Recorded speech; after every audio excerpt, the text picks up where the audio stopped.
જય શ્રી કૃષ્ણ. મારી ચેનલમાં આપ સૌનું હાર્દિક સ્વાગત છે. નવરાત્રિ પૂરી થાય એટલે આપણા દરેકના ઘરમાં દિવાળીની તૈયારી શરૂ થઈ જાય છે. તો આજે આપણે દિવાળીના નાસ્તા માટે ઘઉંના લોટનો ઉપયોગ કરીને એકદમ ક્રિસ્પી અને ટેસ્ટી ફરસી પૂરી બનાવીશું. તો સૌ પ્રથમ ખાયણીમાં મેં 1 ચમચી આખા કાળા મરી અને 1 ચમચી જીરું લીધું છે. તેને દસ્તા વડે અધકચરું વાટી લઈશું. તમે તેને મિક્સરમાં વાટીને પણ લઈ શકો છો, પણ આ રીતે ખાયણી દસ્તામાં વાટવાથી પૂરીમાં તેની ફ્લેવર વધુ સારી આવે છે. હવે લોટ બાંધવા માટે એક પોળા વાસણમાં મેં 2 કપ અથવા તો વજન પ્રમાણે 250 ગ્રામ ઘઉંનો ઝીણો લોટ ચાળીને લીધો છે. તેમાં 1/4 કપ એટલે કે 45થી 50 ગ્રામ જેટલી બારીક સોજી અથવા તો રવો ઉમેરીશું. તેમાં વાટેલા મરી જીરું તથા સ્વાદ પ્રમાણે અથવા તો 1 થી 1.25 ચમચી જેટલું મીઠું ઉમેરી બધું જ સરખી રીતે મિક્સ કરી લઈશું. જો તમારે મસાલાવાળી પૂરી બનાવવી હોય તો તેમાં હળદર, લાલ મરચું, તલ, કસૂરી મેથી અને હિંગ પણ ઉમેરી શકો છો. પછી તેમાં જરૂર મુજબ અથવા તો 3 થી 4 ટેબલસ્પૂન જેટલું ગરમ કરેલું તેલનું મોણ ઉમેરી ચમચી વડે તેને મિક્સ કરી લઈશું. મોણમાં તમે તેલના બદલે ઘીનો પણ ઉપયોગ કરી શકો છો, પણ આ રીતે તેને ગરમ કરીને ઉમેરવાથી પૂરીનું ટેક્સચર વધુ સારું આવે છે. શરૂઆતમાં તેલ ગરમ હોય ત્યાં સુધી તેને ચમચી વડે મિક્સ કરવું, પછી હાથ વડે લોટ બિલકુલ પણ કોરો ન રહે તેમ તેને મોઈ લેવો. આ રીતનું મુઠ્ઠી પડતું મોણ કર્યા પછી તેમાં જરૂર મુજબ થોડું થોડું નવશેકું ગરમ પાણી ઉમેરતા જવું અને ભાખરીના લોટ કરતાં સાધારણ નરમ એટલે કે મધ્યમ કઠણ લોટ બાંધવો. એક સાથે વધુ પ્રમાણમાં પાણી ન ઉમેરવું, નહીંતર લોટ જો જરૂરિયાત કરતાં વધુ નરમ બંધાશે તો પૂરી સરખી ક્રિસ્પી નહીં બને. આટલો લોટ બાંધવામાં આશરે પોણા કપ પાણીની જરૂર પડી છે.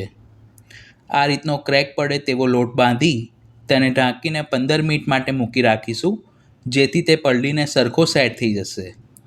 પછી લોટને હળવા હાથે કેળવી તેમાંથી મધ્યમ સાઇઝના લુવા બનાવીશું. અત્યારે માપ લીધું છે તેમાંથી 25 નંગ જેટલી પૂરી તૈયાર થશે. લુવાને હથેળી વડે દબાવી તે સુકાઈ ના જાય તેના માટે ઢાંકીને મૂકી રાખીશું અને વારાફરતી એક એક લુવાને પાટલી ઉપર મૂકી મધ્યમ જાડી ગોળ પૂરી વણી લઈશું. લોટ બાંધતી વખતે આપણે મુઠ્ઠી પડતું મોણ કર્યું હોવાથી જો પૂરી કિનારીથી ફાટે તો તેને સાંધતા જવું અને વણતા જવું. પૂરી તળતી વખતે તે ફૂલે નહીં તેના માટે ચપ્પુ વડે તેના ઉપર 8 થી 10 જેટલા કાપા કરીશું. મોટાભાગના લોકો રવા મેંદાનો ઉપયોગ કરીને ફરસી પૂરી બનાવે છે, પણ અત્યારે આપણે મેંદાના બદલે ઘઉંના લોટનો ઉપયોગ કર્યો છે, જેથી પૂરી પ્રમાણમાં વધુ હેલ્ધી તૈયાર થશે. આ રીતે આપણે બધી જ પૂરી વણી લીધી છે. હવે તળવા માટે કડાઈમાં જરૂર મુજબ તેલ લઈ તે મધ્યમ ગરમ થાય એટલે કડાઈમાં સમાય તેટલી પૂરીને તળી લઈશું. તળતી વખતે ગેસની ફ્લેમ અને તેલનું ટેમ્પરેચર બંને મીડિયમ હોવું જોઈએ. પૂરી તળાઈને કડાઈમાં થોડી ઉપર આવે એટલે જારા વડે તેને થોડી વારે ફેરવતા જવું અને બંને બાજુથી લાઇટ બદામી રંગની અને ક્રિસ્પી થાય ત્યાં સુધી તળી લેવી. એક બેચને તળવામાં આશરે 3 થી 4 મિનિટનો સમય લાગે છે.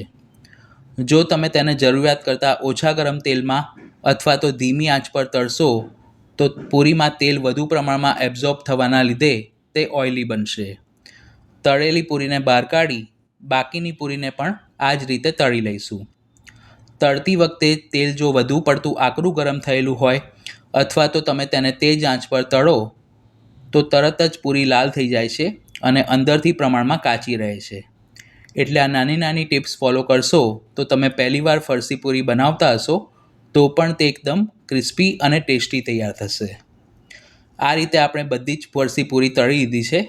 તે રૂમ ટેમ્પરેચર પર ઠંડી થાય પછી તેને એરટાઇટ ડબ્બામાં ભરીને 20 થી 25 દિવસ સુધી સ્ટોર કરી શકાય છે. આ માપ પ્રમાણે 365 ગ્રામ ફરસી પૂરી તૈયાર થઈ છે.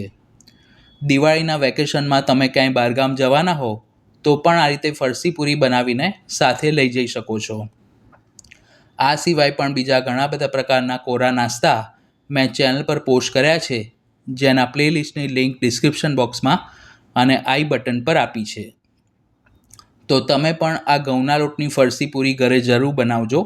વિડીયો પસંદ આવી હોય તો તેને લાઇક અને શેર કરવાનું ન ભૂલશો અને ચેનલ પર પહેલી વાર આવ્યા હો તો આવી ઉપયોગી રેસિપીઝ જોવા માટે તેને સબસ્ક્રાઈબ કરી બેલ આઇકોન પર ક્લિક કરજો.